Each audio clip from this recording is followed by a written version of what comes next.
Um filho. Quando um filho chega, ele encontra uma estrutura familiar pronta para recebê-lo.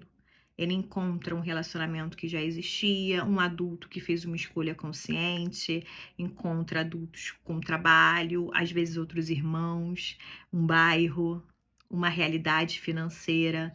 Ele é inserido num meio que já existe antes dele.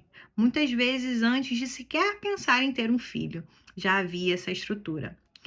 Ou um filho, quando ele chega, ele se torna o centro dessa família e se cria uma estrutura familiar em volta dele.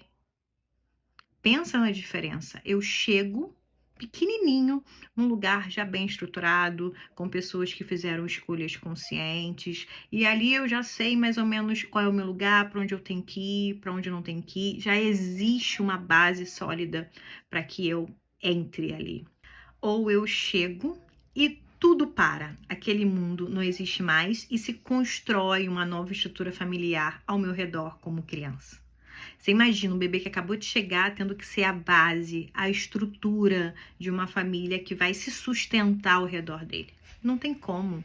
Uma criança não suporta esse lugar. Então, o que eu quero que você pense é, um filho, quando ele chega, ele muda tudo, muda muita coisa. Mas é importante para a gente, para aquela criança, que se mantenha uma raiz, a estrutura do que já existia antes dele, para que ele tenha a base e não para que ele seja a base. Muitas vezes nós, quando mães, não conseguimos nos separar dos nossos filhos e eles se tornam tudo para gente, a nossa razão de viver, a base da nossa vida. Isso é perigoso. Isso causa instabilidade, sobretudo nos relacionamentos que já existiam antes. Se eu já era esposa, namorada, mãe, antes desse bebê, eu preciso manter as outras funções. Esse bebê precisa entrar numa família que já existia antes dele, e não ele substituir essas outras relações ou se tornar a base dessa família. Vocês percebem? Então é interessante a gente pensar, quando meu filho chegou, o que ele se tornou na minha vida? Ele dá conta de ser o meu tudo? Ele consegue substituir outras relações? Será que esse é o lugar de uma criança quando chega numa família? Ou cabe a nós darmos já uma estrutura para essa criança se sustentar e não ela se tornar o meu sustento emocional?